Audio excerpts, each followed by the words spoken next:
Amigos, buenos días, buenas tardes, buenas noches. Depende en qué momento estén mirando este video. Y mi nombre es Elías López, soy el pastor de la Iglesia Berea de Saltillo. Ahora, este video, esta enseñanza, tiene que ver con el discipulado bíblico. Terminamos la enseñanza de las cartas que Pablo escribió a las iglesias, pero ahora quiero enseñarles el discipulado bíblico. Para nuestra iglesia es algo así como refrescar el discipulado. Son cosas que hemos enseñado en esta iglesia a lo largo de los años. Así fue como entrenamos a nuestros misioneros que ahora están en el campo. Y en ningún momento nuestra meta fue entrenar misioneros. Nuestra meta fue edificar a los santos, como dice el libro de Efesios, edificar a los santos. Pero estos santos, que ahora son los misioneros también, pues fueron llamados por Dios de una manera específica y después de algunas pruebas que tuvieron que mostrar, entonces los enviamos al campo misionero. Y ahora quiero enfocarme en enseñar estos principios y hacerlo aquí en forma de enseñanza, de predicación. Lo hacemos diferente en la iglesia, pero quiero adaptarlos a esta manera. Y lo que quiero hacer ahora es comenzar con lo que podría ser para todo la introducción al discipulado bíblico. Primero quiero recordar que tenemos una reunión mensual. Aquí voy a corregir. Teníamos una reunión mensual el día 2 de septiembre, pero la vamos a cambiar para el viernes 16, el día de la independencia, viernes 16, para que estén enterados y vayan haciendo planes. Es para la iglesia, pero no exclusivamente para la iglesia, sino ustedes pueden traer amigos, familiares, conocidos, personas que estén de visita en su casa. Tráiganlos a lo que será en esta ocasión la noche mexicana. Después, en el mes de octubre, ahora sí, el primer viernes de octubre. Pero por lo pronto, enfoquémonos en este 16 de septiembre. También quiero recordarles que tenemos una reunión de jóvenes y adolescentes los sábados a las 5:30 con nuestro hermano y amigo Lalo Quintero. Y otra cosa que quiero recordarles, pues son las reuniones presenciales. Las reuniones que tenemos cada domingo a las 10 de la mañana y a las 12 del mediodía. Y pues aquí pongo una fotografía de nuestros misioneros pidiendo oración por ellos. En las lecciones sucesivas, algunos de estos anuncios ya no los vamos a poner porque queremos ocupar o enfocar más el tiempo para esta enseñanza de lo que ha revolucionado a nuestra iglesia, el discipulado bíblico. Pero por lo pronto, pues aquí está la diapositiva que les muestra a nuestros misioneros para que oren por ellos. Y otra cosa es el itinerario de nuestros 5. Ellos van a continuar aquí en México, más o menos hasta finales de diciembre, principios de enero, no sé la fecha precisa, pero ellos tendrán que regresar a su campo misionero en el Asia Central. Entonces, al mirar este video, pues probablemente ellos estén en San Diego, California, y luego del 30 al 4 de septiembre estarán en San Luis Potosí. Ahora vamos a orar y aquí comenzamos. Dios, gracias por esta oportunidad y Señor, pues tú has puesto en mi corazón el deseo de compartir con otros pastores, con otras iglesias que nos ven por este medio, lo que hemos hecho aquí en Berea en estos 13 años y lo que tú has usado para que nuestros misioneros estén en el campo. Y cómo es que tú has tomado nuestros 5 panes, nuestros 2 peces y los has multiplicado. Pero el que ha hecho todo eres tú. Te agradecemos, te bendecimos, te glorificamos por ello. En el nombre de nuestro Salvador Jesucristo. Amén. Ahora, ¿de qué vamos a hablar en esta ocasión? Primero, quiero enfocar un breve recordatorio de lo que Dios ha hecho con Berea. Estuvimos en los meses anteriores enfocados en las cartas que el apóstol Pablo escribió a las iglesias. Hay otras cartas que él escribió a individuos, pero esas no las vamos a considerar en esta ocasión. Y lo que quiero hacer es mostrarles lo que ha sido la enseñanza fundamental para nuestra iglesia Berea de Saltillo. Obviamente sabemos y se sobreentiende que el fundamento de nuestra vida, el fundamento de todo, es el Señor Jesucristo y su palabra. Pero algo ha sucedido a lo largo de 13 años que ha revolucionado la vida de nuestra iglesia. Nunca hemos sido una iglesia grande, ni nada por el estilo. Y tampoco somos una iglesia de gente adinerada o gente rica, económicamente hablando. Somos gente común y ordinaria que por la gracia de Dios hemos hecho cosas extraordinarias. Gente ordinaria, haciendo cosas extraordinarias, porque tenemos un Dios extraordinario. Ahora, en los primeros 3 años, desde que llegamos a este lugar, que fue en el 2009, estuvimos inmersos en el aprendizaje sistemático de algunos principios bíblicos, que son lo que ahora les quiero compartir. El Señor nos permitió enviar nuestros primeros misioneros a un grupo étnico del estado de Oaxaca, los Mixtecos de San Juan, Colorado. Esto ocurrió en el año 2012. Y aquí les presento una fotografía de Ubaldo y Abby, y pues en la foto también aparece su niña, Jenny. Ahora, estos primeros misioneros fueron enviados. Ellos estaban recién casados, obviamente todavía no tenían a la niña, a Jenny, y pues ahora Jenny tiene 9 años y Abby, nuestra misionera, está embarazada nuevamente después de muchos años y está esperando otro bebé. Ahora, ¿qué hicieron Ubaldo y Abby al estar en el campo misionero? Pues básicamente ellos siguieron el mismo patrón de discipulado bíblico que ahora les quiero compartir. El mismo patrón que hemos aprendido aquí en esta iglesia. Al llegar a San Juan, Colorado, ellos pusieron en práctica estos mismos principios y los enseñaron a los mixtecos que Dios les estaba dando allí en esa región. Ahora, Ubaldo y Abby están para comenzar una nueva etapa ministerial y misionera un poco más al sur de Oaxaca. en Huatulco, un lugar turístico muy conocido, pero ahí es donde ahora Dios los ha enviado. Sin embargo, al estar en San Juan, Colorado, ellos estuvieron allí, establecieron por la gracia de Dios una iglesia que ahora es totalmente una iglesia autóctona, donde todo lo hacen en el idioma de su corazón, el Mixteco de San Juan, Colorado. Y antes de salir de allí, Ubaldo y Avi se encargaron de traducir algunos de estos principios, no todos, pero algunos de estos principios al Mixteco. Y los mixtecos allí siguen creciendo, se están reproduciendo con estos mismos principios bíblicos que ahora les quiero compartir.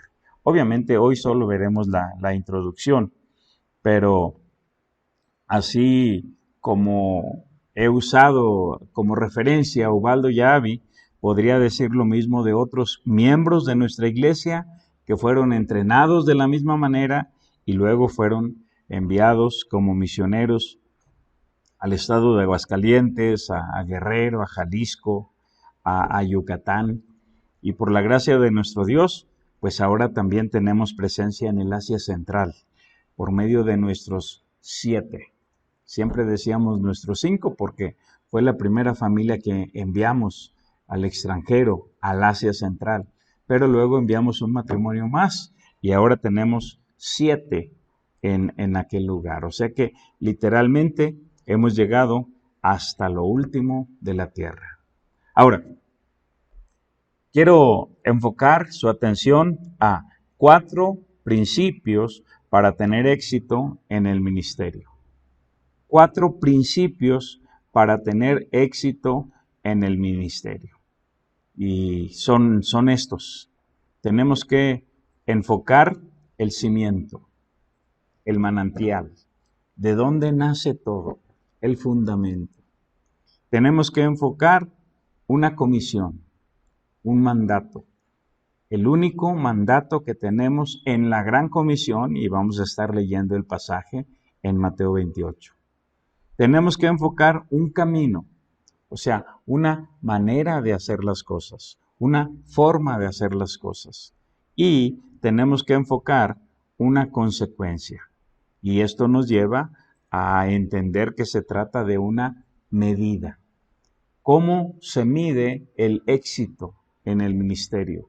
¿Cómo se mide el éxito en tu trabajo? ¿Cómo se mide el éxito en tu escuela? ¿Cómo se mide el éxito en tu área de actividad? Siempre hay alguna medida. Muy bien, aquí tenemos una consecuencia y de eso vamos a hablar en un momento más. Pues vamos a comenzar enfocando el cimiento. Y para esto vamos a ver un pasaje en 1 Corintios capítulo 3, los versículos del 10 al 15.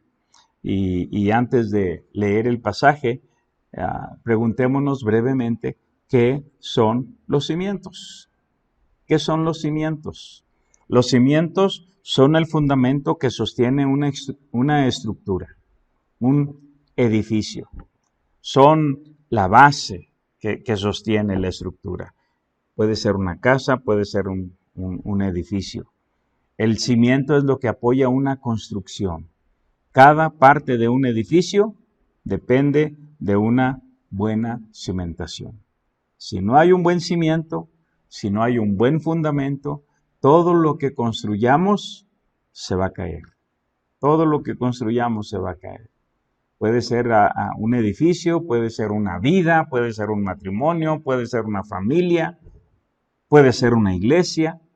Si no tenemos un buen fundamento, todo lo que construyamos se va a caer. Aquí en Mateo capítulo 7, los versos 24 al 27, nos hablan de el cimiento que es el Señor Jesucristo, la roca, porque el Señor habló de 2 cimientos, la roca y la arena. Vamos a ver qué es lo que dice el pasaje, versículo 24. Cualquiera pues que me oye estas palabras y las hace, le compararé a un hombre prudente que edificó su casa sobre la roca. Obviamente la roca es Jesucristo. Ahora, por el contexto, y no me voy a detener mucho en esto, pero el contexto tiene que ver con obediencia. con poner en práctica cuando se habla de la roca, porque dice el versículo 25, descendió lluvia y vinieron ríos y soplaron vientos y golpearon contra aquella casa y no cayó, porque estaba fundada sobre la roca. Estaba fundada sobre la roca. Pero dice en el versículo 24, el que me oye y hace, el que me oye y hace estas palabras.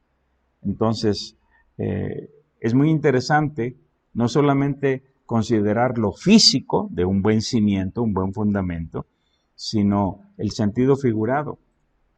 Los cimientos son los principios básicos de cualquier conocimiento. Una persona que tiene un buen cimiento en cuanto a conocimiento inicial, le va a ir muy bien en su carrera, le va a ir muy bien en su profesión, por tener los cimientos. Los cimientos son las ideas sustentadoras que suelen consistir en un conjunto de conocimientos o prácticas que constituyen la base de un concepto o una filosofía. Y de esta manera, algunos sinónimos del término cimiento son bases, firmamentos, principios, fundamentos, etcétera, etcétera. Ahora, siguiendo con la lectura, dice el verso 26, pero cualquiera que me oye estas palabras y no las hace, también oye, pero no hace. Le compararé a un hombre insensato que edificó su casa sobre la arena. Y descendió lluvia, y vinieron ríos, y soplaron vientos, y dieron con ímpetu contra aquella casa, y cayó, y fue grande su ruina. Entonces, solamente hay un cimiento válido, pero aquí se nos habla de dos cimientos, la roca, la arena, el hacer, el no hacer, el obedecer o no obedecer. Ahora, en 1 Corintios capítulo 3 se nos habla del único cimiento válido para nuestra vida, para la vida de cualquier creyente, para la vida de cualquier discípulo, para la vida de cualquier iglesia. Y vale la pena decir que no hay otro cimiento. Es el único, porque así lo dice la Escritura. Dice el versículo 10, conforme a la gracia de Dios que me ha sido dada, yo como perito arquitecto puse el fundamento y otro edifica encima, pero cada uno mire cómo sobreedifica, porque nadie puede poner otro fundamento que el que está puesto, el cual es Jesucristo. Nadie puede poner otro fundamento. No hay otro fundamento. Es el único. Ahora, todos pretendemos construir sobre este cimiento. Vamos a seguir leyendo en el mismo pasaje. Todos pretendemos construir sobre este cimiento. Y lo que el pasaje nos enseña es que hay dos clases de materiales. Dice el versículo 12. Y si sobre este fundamento alguno edificare oro, plata, piedras preciosas. Esta es una clase de materiales. Son materiales que no se queman. Sigo leyendo. Madera, heno, hojarasca. Esta es otra clase de materiales. Son materiales que sí se queman. De manera que solo hay un fundamento, solo hay un cimiento, se trata del Señor Jesucristo. Pero hay dos clases de materiales que usamos para construir sobre el cimiento. Los que no se queman, oro, plata, piedras preciosas, y los que sí se queman, la madera, el heno, la hojarasca. Ahora, versículo 13. La obra de cada uno se hará manifiesta, porque el día la declarará. Cuando hablamos aquí del día, estamos hablando de la segunda venida de Cristo. Nuestro sol de justicia está a punto de manifestarse en el horizonte. La segunda venida de Cristo está cerca. Sigo leyendo. Pues por el fuego será revelada, y la obra de cada uno cual sea, el fuego la quemará. Entonces, la segunda venida de Cristo revelará los materiales que usaste para construir sobre el único cimiento. El día la declarará. Se refiere al Señor Jesucristo. Pero también dice, por el fuego será revelada.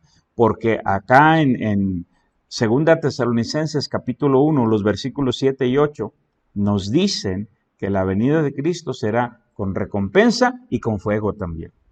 Leo el verso 7. Y a vosotros que sois atribulados, daros reposo con nosotros cuando se manifieste el Señor Jesús desde el cielo con los ángeles de su poder. Estamos hablando de su segunda venida. Cuando se manifieste, dice el verso 8, en llama de fuego para dar retribución. Obviamente aquí está hablando de la retribución para los que no han creído, pero cuando Él venga, Él traerá retribución para cada uno de sus siervos. Y entonces ahí es donde vamos a recibir recompensa o vamos a tener la pérdida por no haber construido con los materiales adecuados, con los materiales que no se queman. Sigo leyendo el verso 8. En llama de fuego para dar retribución a los que no conocieron a Dios ni obedecen al Evangelio de nuestro Señor Jesucristo. De manera que el fuego revelará los materiales y la obra que hiciste. Y esto será en la segunda venida de Cristo. Ahora, regresando a Corintios, dice el verso 14, estamos en 1 Corintios capítulo 3, dice el verso 14, si permaneciere la obra de alguno que sobreedificó, recibirá recompensa. Oro, plata, piedras preciosas. Más adelante, en este curso que estoy por comenzar con cada uno de ustedes, vamos a ver algo acerca de las figuras de la Biblia, los tipos de la Biblia, los símbolos de la Biblia. Y el oro en la Biblia simboliza la deidad, simboliza a Dios. La plata en la Biblia simboliza la redención. Y las piedras preciosas simbolizan la vida de los hombres. Estos son los materiales con los que uno puede construir, edificar sobre el fundamento, el cual es Jesucristo. Oro, plata, piedras preciosas. Enseñar a los hombres de Dios, enseñarles de la redención del Señor Jesucristo y entrenar a los hombres. O la madera, el heno y la hojarasca, que pues obviamente se van a quemar. Nuevamente verso 14, si permaneciere la obra de alguno que sobreedificó, recibirá recompensa. Si la obra de alguno se quemare, él sufrirá pérdida. Si bien él mismo será salvo, aunque así como por fuego. Estamos hablando de 4 principios que debemos enfocar para lograr el éxito en el ministerio. ¿Cómo es que esta iglesia Berea de Saltillo ha tenido éxito? Número 1, por enfocar el cimiento, por enfocar al Señor Jesucristo, el único fundamento, no hay otro. Ahora, número 2, enfoquemos la comisión. Y ahora de 1 Corintios 3 nos vamos a ir a Mateo capítulo 28 y prácticamente ahí nos vamos a quedar. Obviamente vamos a mencionar otros pasajes, pero nuestro texto básico será Mateo 28, 16 al 20. Y lo primero que queremos decir en cuanto al enfoque de la comisión es que solo hay una. Solo hay una comisión en la gran comisión. No hay más. Y se trata de hacer discípulos. Hacer discípulos. Vamos a leer aquí, comenzando en el verso 16. Cuando el Señor Jesús resucitó, hizo una cita con sus discípulos para encontrarles en Galilea. Ahí los veré, les dijo. Y dice el verso 16. Pero los 11 discípulos se fueron a Galilea, al monte donde Jesús les había ordenado. Ahí está. Se dieron cita en ese lugar y llegaron. Verso 17. Y cuando le vieron, le adoraron, pero algunos dudaban. Eso está en nuestra naturaleza, ¿sí?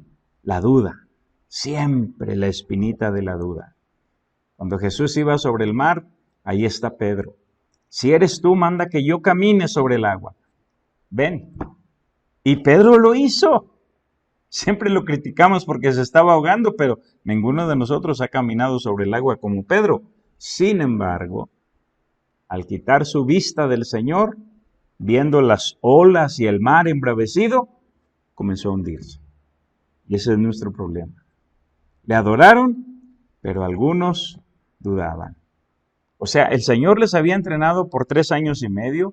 Ellos fueron testigos de todos los milagros que Él hizo. Le vieron alimentar a las multitudes con 5 panes y 2 peces. Le vieron caminar sobre las aguas. Le vieron resucitar a los muertos. Pero con eso y todo, aún tenían sus dudas. Aún dudaban. Ahora, continuando la lectura en el verso 18, el Señor les dice que ha recibido toda potestad. Toda potestad. Verso 18. Y Jesús se acercó y les habló diciendo, toda potestad me es dada en el cielo y en la tierra. Las palabras griegas que a veces mencionamos, lo hacemos porque la palabra tiene a veces diferentes matices que nos ayudan a entender el sentido del texto. Y no quiero dar en ninguna manera la impresión de que yo sé griego. Lo único que sí sé hacer es googlear. Le dijo un niño a su papá, oye papá, ¿me ayudas con esta tarea? Dice Google, ella le dijo. O sea, busca en el Google. Entonces, es muy fácil para cualquiera meterse y estudiar las palabras griegas, pero no nos vamos a ir, válgame la expresión, tras los conejitos. Porque uno puede meterse y estudiar y sacar muchas cosas. El punto aquí es nada más decirles que la palabra potestad viene del término griego exousia, que significa gobierno. Todo el gobierno en el cielo y en la tierra lo he recibido. Capacidad, habilidad, derecho, libertad, poder, todo el poder en el cielo y en la tierra. Facultad, autoridad. Tengo toda la facultad, tengo toda la autoridad en el cielo y en la tierra. Pues bien, con esa potestad, con esa autoridad, les dio una sola comisión. Dice el verso 19, por tanto, porque tengo toda la autoridad, porque tengo todo el poder, porque tengo toda la facultad, por tanto, vayan y hagan discípulos. Vayan y hagan discípulos. Id y haced discípulos a todas las naciones, bautizándolos en el nombre del Padre y del Hijo y del Espíritu Santo. Ahora, debo detenerme aquí para decirles que la comisión no es ir. La comisión no es ir. Haz discípulos, se sobreentiende. Si me quedo ahí encerrado en mi casa, sentado en mi silla, ¿cómo voy a hacer discípulos? Sin embargo, muchos enfocan el ir como la comisión. Pero es obvio que no podemos hacer discípulos encerrados. Tenemos que salir. Sin embargo, hay muchos que van, pero al llegar no saben qué hacer. No saben qué decir. No sé si se acuerdan de aquel muchacho allí en la Biblia cuando mataron a Absalón, el hijo de David. El general envió a un etíope a dar la noticia, mala noticia, en la casa del rey. Y el etíope salió corriendo. Y entonces había creo que era hermano de David, no recuerdo en este momento, y dijo, yo voy también, porque vio correr al etíope. Le dijeron, ¿a qué vas? ¿No vas a recibir recompensa? No, pero yo quiero ir. Ve. Y salió corriendo, alcanzó al etíope, lo rebasó y llegó primero. Y entonces allá en el palacio le abrieron las puertas y le preguntaron, ¿qué sucedió? Dijo, pues no sé, vi un gran alboroto, mucha gente ahí, pero no sé qué sucedió. Qué tremendo, léanlo, búsquenlo en la Biblia. Y de la misma manera, hay muchos que se enfocan en ir, y van, y llevan grandes recursos, pero al llegar no saben qué hacer. Vamos a ver unos 2 o 3 ejemplos en el libro de Lucas, donde está el mandato de id, y vamos a ver cuál debe ser el énfasis. La comisión no es ir, la comisión es hacer algo. La comisión no es ir, la comisión es hacer algo. Por ejemplo, aquí en Lucas capítulo 7, verso 22. Los discípulos de Juan llegaron a Jesús, enviados por Juan el Bautista, para preguntarle, ¿eres tú el que había de venir o esperaremos a otro? Y rápidamente el Señor Jesús comenzó a hacer algunos milagros.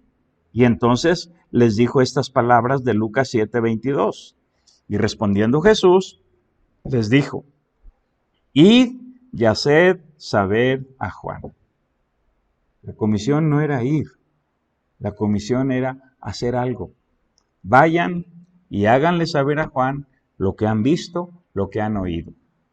Los ciegos ven, los cojos andan, los leprosos son limpiados, los sordos oyen, los muertos son resucitados y a los pobres les es anunciado el Evangelio. Con esto, Juan iba a saber que ese era el Mesías, porque esa fue su pregunta. De manera que el énfasis no está en ir, el énfasis está en hacer, en este caso, hacer saber a Juan las cosas que habían sucedido. Otro pasaje en el mismo libro de Lucas, capítulo 17 y el verso 14. Llegaron 10 leprosos pidiéndole a Jesús que los sanara.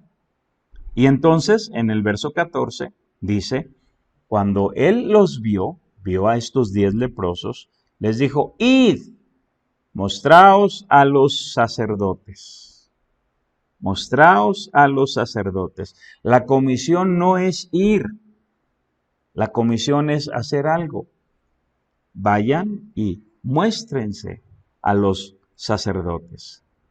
Y aconteció que mientras iban, fueron limpiados.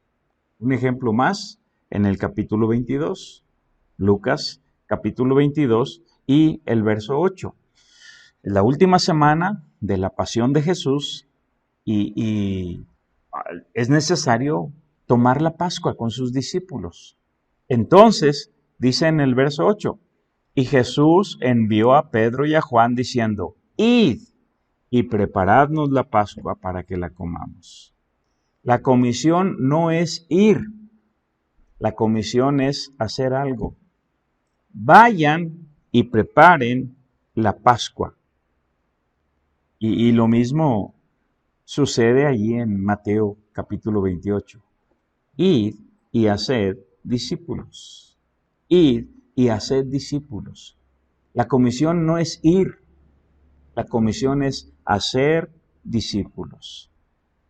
Entonces, ese es el énfasis que podemos ver en la Biblia. Ahora, los que saben griego nos dicen que el único mandato imperativo en Mateo 28 es hacer discípulos. Y nos enseñan cómo es que todos los demás verbos están en gerundio, yendo, bautizando, enseñando, etcétera, etcétera. Pero todo para decirnos lo mismo. El énfasis no está en ir, el énfasis está en hacer algo. Estamos enfocando 4 principios que debemos considerar para tener éxito, para lograr el éxito en el ministerio. Estos 4 principios son los que le han dado el éxito a la iglesia Berea de Saltillo. Número 1, hemos enfocado el cimiento. No hay otro cimiento, es el Señor Jesucristo. Hay 2 materiales para construir, tenemos que usar los que no se queman. Número 2, hemos enfocado la comisión, la única comisión que hay en la Gran Comisión, hacer discípulos. Ahora, número 3, enfoquemos el camino. Enfoquemos el camino. Y nuevamente, solo hay un camino. Cuando hablamos del camino, estamos hablando de la forma, de la manera de hacer las cosas. Entonces, solo hay un camino, solo hay una manera. Dice el verso 20. enseñándoles que guarden todas las cosas que os he mandado. Enseñándoles que guarden todas las cosas que os he mandado. ¿Cómo es que vamos a hacer discípulos?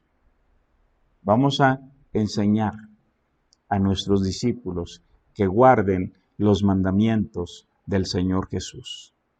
Lo repito, vamos a enseñar a nuestros discípulos que guarden los mandamientos del Señor Jesús. Cuando enseñamos a la gente aquí en nuestra iglesia, tenemos 4 metas principales y una de esas que quizás sea la más importante, se trata de establecer al discípulo en la palabra de Dios. Establecer al discípulo en la palabra de Dios. Entonces, esto es así es como resumimos estas primeras palabras del verso 20. Enseñándoles que guarden todas las cosas que os he mandado. Pero vamos a hacer un pequeño desglose. El verbo enseñar, pues no requiere explicación. Para todos es obvio el significado de enseñar. Pero, ¿qué significa guardar? Enseñándoles que guarden. La palabra guardar viene de una palabra griega que significa estar vigilante. Significa o lleva el sentido de notar, de observar, por ejemplo, una profecía o algo en la Escritura. Nosotros comúnmente leemos lo que es la Reina Valera 60, porque es una Biblia muy consistente con las palabras. Y no digo que no se deban leer las otras versiones, cada quien es libre, pero en la Reina Valera hemos encontrado cosas como esta. Cuando se habla de el diablo, se usa una P minúscula. Por ejemplo, el Señor Jesús dijo, vosotros sois de vuestro padre el diablo, con una P minúscula. Pero cuando se habla de Dios, se usa una P mayúscula. Vuestro Padre Dios, Padre que está en los cielos, Padre nuestro que estás en los cielos. Entonces, ahí hay una diferencia. P minúscula y P mayúscula. Y yo sé, en otras Biblias no van a ver esas diferencias. Y está bien. El contexto les va a enseñar cuándo se trata del diablo, cuándo se trata de Dios. Pero para nosotros, al leer esta Biblia, rápido identificamos. Está hablando de Dios. Está hablando de el diablo. O puede ser de un padre humano, un padre terrenal, que también estará escrito con una P minúscula. Ahora, guardar en un sentido figurado significa cumplir, obedecer. Por ejemplo, un mandato. Y de ahí que también puede traducirse como obedecer. Y vamos a ver algunos ejemplos. Hay muchos. En esto sí hay muchos ejemplos, pero vamos a ver solo algunos. Dos o tres. Entonces ya les dije que enseñarles que guarden todas las cosas implica la meta de establecer al discípulo en la palabra de Dios. Vamos a ver en Mateo 19:17. Mateo 19:17. Él les dijo, ¿por qué me llamas bueno? Está hablando con el joven rico. Ninguno hay bueno, sino uno, Dios. Mas si quieres entrar en la vida, guarda los mandamientos. Guarda los mandamientos, obedece los mandamientos si quieres entrar en la vida. Estamos con el énfasis o buscando el entendimiento de guardar. ¿Qué significa guardar? En Juan capítulo 14, el versículo 15, allí el Señor definió lo que es el amor a Dios. Todo el mundo dice que ama a Dios. Todos decimos que amamos a Dios. Pues bien, el Señor Jesús dijo, si me amáis, guardad mis mandamientos. Guárdalos, obedécelos, cúmplelos, ponlos en práctica. ¿Qué es lo que hay que poner en práctica? Sus mandamientos. Guarda mis mandamientos. Y continuando aquí con la lectura, en ese mismo capítulo 14, dice el verso 21, el que tiene mis mandamientos y los guarda, El que tiene mis mandamientos y los guarda, ese es el que me ama. Y el que me ama será amado por mi Padre, y yo le amaré y me manifestaré a él. Le dijo Judas, no el Iscariote: Señor, ¿cómo es que te manifestarás a nosotros y no al mundo?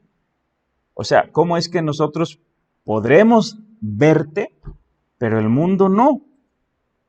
Versículo 23. Respondió Jesús y le dijo: el que me ama, mi palabra guardará. Mi palabra obedecerá, mi palabra cumplirá, mi palabra la pondrá en práctica. Y mi Padre le amará, y vendremos a él y haremos morada con él. El que no me ama, no guarda mis palabras. Y la palabra que habéis oído no es mía, sino del Padre que me envió. Entonces, ¿cuál es el camino? ¿Cuál es el camino para ser discípulos? El camino para ser discípulos es establecer al discípulo en la palabra de Dios. No en las reglas de nuestra religión, sino en la palabra de Dios.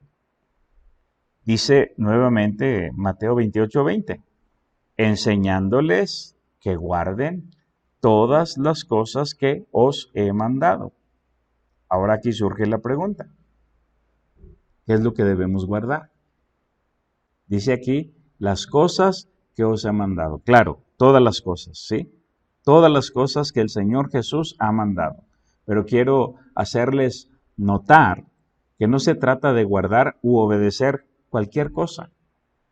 No se trata de guardar u obedecer las reglas o los caprichos de una religión, de un pastor que de repente se le ocurre que deben llegar de una manera de vestir o una manera de hablar, X. Dice, las cosas que os he mandado. Se trata de guardar los mandatos del Señor, los que están en su palabra, la Biblia. Y vamos a ver algunos ejemplos relacionados con esto. Por ejemplo, allí en Hechos, capítulo 1, dice en el versículo 1, en el primer tratado, Teófilo, hablé acerca de todas las cosas que Jesús comenzó a hacer y a enseñar, hasta el día en que fue recibido arriba, después de haber dado mandamientos por el Espíritu Santo a los apóstoles que había escogido. Después de haber dado mandamientos. Es interesante que aparece el término todas las cosas y enseguida mandamientos. Todas las cosas que os he mandado. Otro ejemplo lo podemos ver en el mismo libro de los Hechos, pero en el capítulo 13, verso 47. Y aquí nos muestra cómo Pablo y su equipo de colaboradores guardaban todas las cosas que el Señor había mandado. Dice, porque así nos ha mandado el Señor. Así nos ha mandado el Señor, diciendo, te he puesto para luz de los gentiles, a fin de que seas para salvación hasta lo último de la tierra. ¿Por qué Pablo salió de Antioquía de Siria, para predicar hasta lo último de la tierra? Porque así le mandó el Señor. ¿Por qué nosotros en Berea hemos enviado misioneros a Yucatán, a Aguascalientes, a Oaxaca, a Jalisco y literalmente hasta lo último de la tierra? Porque así nos ha mandado el Señor. Queremos guardar todas las cosas que el Señor ha mandado. Queremos obedecer, queremos poner en práctica las cosas que el Señor ha mandado. Entonces, todo lo que hacemos básicamente es establecer al discípulo en la palabra. Que lo que aprende sea de la palabra. Que lo que quiere hacer sea porque la palabra se lo inspira. ¿Qué decía la mujer samaritana en Juan capítulo 4 y el verso 25? Le dijo la mujer, sé que ha de venir el Mesías llamado el Cristo, cuando Él venga nos declarará todas las cosas. O sea, la palabra se define a sí misma, la palabra se enseña a sí misma. Lo único que tenemos que hacer es guardar sus mandamientos. El Mesías nos declarará todas las cosas. ¿Cuáles? Todos sus mandatos, todas sus palabras. De manera que el camino o la manera, la forma de ser discípulos es enseñarles a obedecer a Dios en todo, o sea, establecerlos en la palabra de Dios.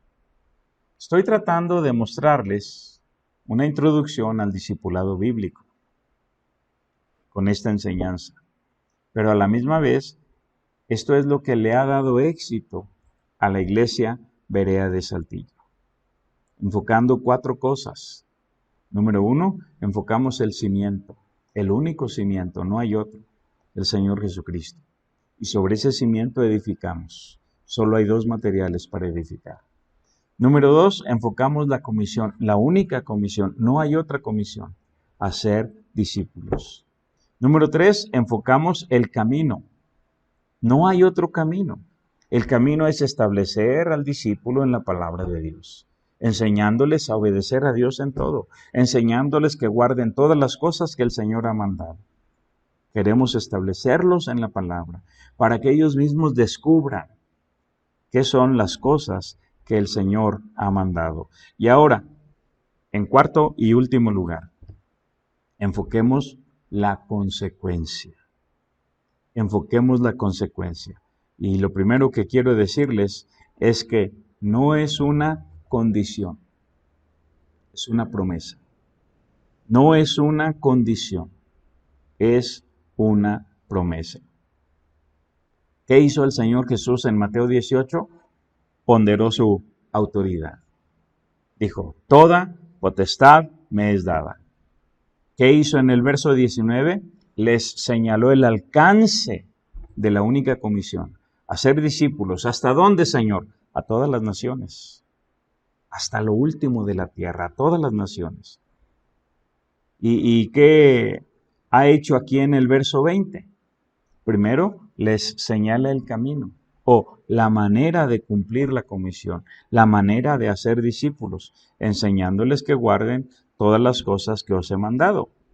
Y he aquí, yo estoy con vosotros todos los días hasta el fin del mundo. No es una consecuencia. Si ustedes cumplen la comisión, yo estaré con vosotros. No. Si ustedes hacen discípulos, yo estaré con vosotros. No, no es una condición. Es una promesa. Estoy, noten el tiempo gramatical. Yo estoy con vosotros todos los días hasta el fin del mundo. ¿Por qué quiere estar con nosotros? Para que cumplamos la comisión, para que establezcamos a la gente en la palabra de Dios. En la siguiente diapositiva les repito que no es una condición, sino una consecuencia. Una consecuencia. Que él le dijo aquel pasaje famoso de Mateo 18:20, porque donde están 2 o 3 congregados en mi nombre, ahí estoy yo. No dijo ahí estaré, sino ahí estoy yo en medio de ellos. Entonces, ¿cuál es el resultado lógico de tener su presencia en nuestra vida? El Señor promete su presencia. Yo estoy con vosotros. Y esto nos agrada, nos conforta, nos da seguridad, nos da consuelo. Pero ahora, Él está con nosotros. ¿Y tú? ¿Estás con Él? ¿Tú estás con Él? ¿Cuál será el resultado lógico de esto? Allá en Juan capítulo 12 y verso 24 tenemos que verlo. De cierto os digo que si el grano de trigo no cae en la tierra y muere, queda solo. Pero si muere, lleva mucho fruto. Ahora vamos a enfocar el fruto. Jesús, aquí en este pasaje de Juan capítulo 12, verso 24, Jesús es el grano de trigo que fue enviado para morir. Cayó en la tierra. estuvo sepultado 3 días y 3 noches. De no haber sido así, hubiera quedado solo. Pero cayó en la tierra, fue sepultado, murió y resucitó al tercer día. Y ahora lleva mucho fruto. Así como cuando se siembra un grano de maíz, un grano de trigo, al resucitar tiene 4 o 5 mazorcas, 2, 3 mazorcas. Tiene muchos granitos de trigo la espiga. En Juan capítulo 15, versículo 8, dice, en esto es glorificado mi Padre, en que llevéis mucho fruto y seáis así mis discípulos. El Señor Jesús glorifica al Padre con el fruto. Pero aquí en Juan capítulo 15 nos está hablando a nosotros. Si tú y yo, individualmente o como iglesia, queremos glorificar al Padre, entonces debemos llevar mucho fruto. Llevar mucho fruto. La clave para llevar mucho fruto es permanecer en Él. Y esto implica permanecer en su palabra. Él está en nosotros. Yo estoy con vosotros todos los días hasta el fin del mundo. Pero ¿cómo es que nosotros vamos a permanecer en Él? Ahí en Juan 8:31 Jesús dijo a los judíos que habían creído en Él, si vosotros permaneciereis en mi palabra, seréis verdaderamente mis discípulos. Si vosotros permaneciereis en mi palabra, seréis verdaderamente mis discípulos. No es una condición, es una evidencia, un resultado, una consecuencia. Si yo permanezco en su palabra, voy a dar fruto, voy a tener fruto. Voy a mostrarle al mundo que soy su discípulo. Él es el grano de trigo que cayó en la tierra para llevar fruto. Entonces, yo tengo que llevar fruto. Hagamos un breve resumen de lo que hemos hablado en esta ocasión. 4 principios para tener éxito en el ministerio. Solo hay un cimiento, Jesucristo. Y aquí tenemos que recordar que hay 2 clases de materiales para construir sobre este único cimiento. Los materiales que se queman y los que no se queman. ¿Qué has estado usando para construir sobre el cimiento? ¿Madera, heno, hojarasca? ¿Has estado entreteniendo a la gente solamente? Y al hablar así, le estoy hablando a nuestra gente, la gente de Berea. Pero también puedes pensarlo para ti, si no eres de Berea. ¿Solamente has entretenido a la gente o los has establecido en la palabra? En segundo lugar, solo hay una comisión: hacer discípulos. Hacer discípulos. Recordemos que el énfasis de la Gran Comisión no está en ir, sino en hacer algo. Y en ese contexto, hacer discípulos. En tercer lugar, solo hay un camino, o sea, una forma, una manera para hacer discípulos, enseñándoles que guarden todas las cosas que el Señor ha mandado. O sea, establecerlos en la palabra de Dios. Establecerlos no en las reglas de la iglesia o la religión, sino en la palabra de Dios. Y, en cuarto lugar, solo hay una consecuencia. El Señor nos puso para llevar fruto. Esa es la consecuencia natural de tener su presencia en nosotros, en nuestra vida. El fruto. Cabe recordar aquí lo que el Señor Jesús dijo en Juan 15:16. No me elegisteis vosotros a mí, sino que yo os elegí a vosotros. Yo os he puesto para que vayáis y llevéis fruto y vuestro fruto permanezca. Para que todo lo que pidiereis al Padre en mi nombre, Él os lo dé. Esto, mis hermanos, es lo que ha dado éxito a nuestra iglesia. Enfocar el cimiento, enfocar la única comisión de hacer discípulos, enfocar el camino, estableciendo a los discípulos en la palabra, y enfocar la consecuencia natural, el fruto. El fruto de un discípulo es otro discípulo. Si tu vida no está dando fruto, enfócate en estos 4 cosas que he mencionado. Eso es la introducción.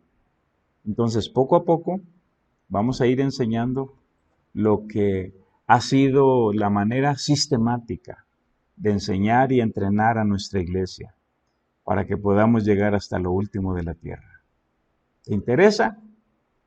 Búscanos cada semana en el YouTube o en el Facebook. O escríbenos.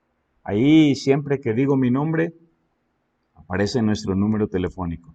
Ese es mi número personal y estamos para atenderte. Que Dios bendiga sus vidas.